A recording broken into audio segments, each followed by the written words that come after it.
First, they came for the taxis, and now they're coming for you. The city of Cape Town announcing this week that 800 officers, law enforcement officers, will now be equipped with body cams, 290 in-vehicle dashboard-mounted cameras or dashcams will be installed in the next financial year. 442 million rand in investment in license plate recognition software to make sure that errant motorists with outstanding fines and warrants are actually brought to book. JP Smith, MACO member for safety and security in the city of Cape Town. It's a massive investment in safety and security. I'm quite interested in license plate recognition. The city has said that there's only about 30% of Cape Townians who actually pay their traffic fines, and that is one of the highest statistics in the country. Does that mean that license plate recognition software is going to have a ball of a time driving down the N1, pulling off people who haven't paid their fines and have warrants out for arrest? JP, good morning. Good morning, Lester. I think your focus is a bit wrong.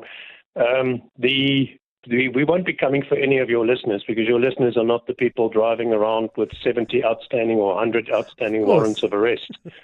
They're by and large decent law-abiding people.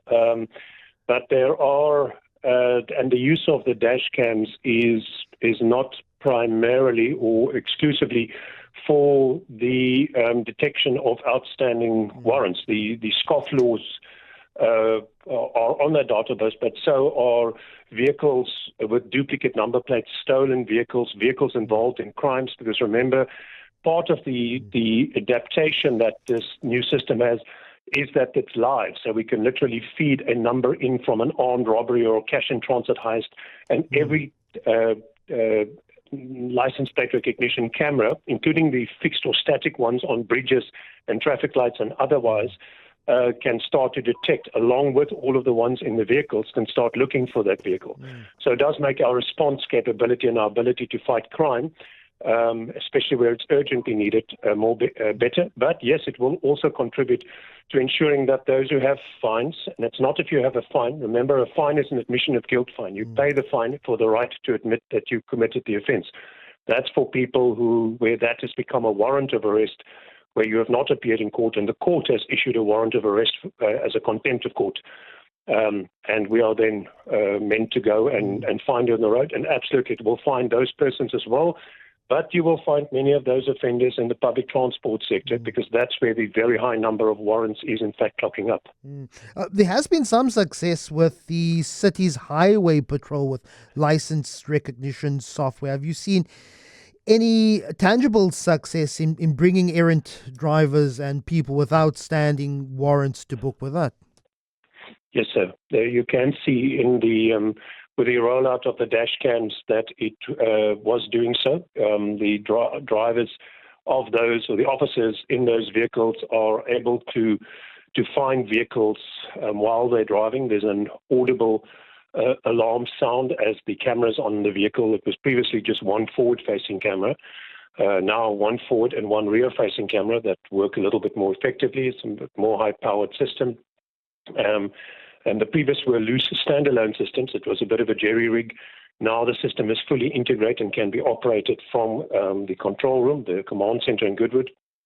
So absolutely, it is helping us find those scofflaws, and will hopefully mean that people will start taking the fines they get more seriously, because that fine is the only behavior-changing tool we have. We can do a lot of talking and education, and we do that. We go to schools. We have community meetings, we put out comms on air, we have Arrive Alive and all kinds of other and Safely Home campaigns. But it is not my experience that South Africans massively adapt their behavior from asking nicely alone. You unfortunately also have to do some enforcement, and hopefully that means people adapt their driving behavior accordingly, and hopefully that means fewer deaths on our roads. We do not need to lose 12,500 people a year. Those figures are appallingly high. 30%, that's the number of motorists in Cape Town who actually pay their fines, their traffic it's actually fines. Quite a bit lower, Lester. That's the full life cycle. The full life So that's after 4 years, when we have visited people at home, visited them at work, tried to find them on the street. That's the total figure you get at the end of all of that. The initial payment rate is substantially lower. So you have embarked on these home visits, I see from the reports earlier this week. Yes, but that goes on all the time. We have an operation reclaim, a small warrant section with a handful of members who go and look for people with outstanding warrants, which is what we're required to do wherever we find them, at work, at home, on the street. Mainly that means on the street, because in many cases these persons do not have accurate homes. During last week, we did what Santaka asked us to do, and that is to go after the drivers. So we went on a warrant execution blitz, and late at night, 10 o'clock, between 10 and p.m. and 6 in the morning, I was part of that. I spent an hour and a half walking around Dunoon at night in the rain trying to find these addresses. It is next to impossible. So unfortunately, it's extremely difficult to execute warrants on people at home, which is why traffic fines don't work for many offenders. And the only chance of finding them is on the street, or as we do with the taxis, by impounding the vehicle. JP, 800 officers will be equipped with body cams, and then the almost 300 vehicles with dashboard-mounted cameras. This then, of course, gives one an objective evidence of what happens on a scene. It could be there to protect a citizen, it could be there to protect a law enforcement officer. But are these planned to be on automatically 24 hours a day, as soon as an officer checks out of wherever he or her base is, and what would be the rights of a citizen to say, you know what, I saw an officer with a body cam, I believe that my version of the story will be proved, right? How do I get access to that? All right, those are good questions. So the body cams and the dash cams have one thing in common, and that is that they keep everybody a bit more honest, because there is an independent version of the truth. I went on a drag racing operation with the Ghost Squad a few years ago when Donald Grant was MEC, and we were in the vehicle when a young man was pulled off in the vehicle after having had to chase him for 15 minutes across the city while he played the Fast and the Furious or Need for Speed.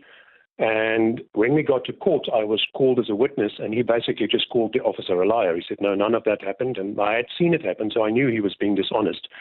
But that said, we at the time, the one thing that I walked away from that with is that we absolutely need independent evidence. And so that is now arriving. The dash cam will be recording audio and video, and afterwards will be able to be drawn when the siren is activated. That camera starts recording, and ditto with the body cams. Yesterday or the day before when we were launching this, we could see officers moving around the CBD and other parts of the city. We saw an interaction with a man who became extremely difficult right off the bat, which just raises the levels of suspicion of the officers. And when his bag was opened, as right in front of the camera, the packets of tick came out of his bag. So it is going to help us gather a lot of evidence, which is going to be useful for prosecution, independent evidence.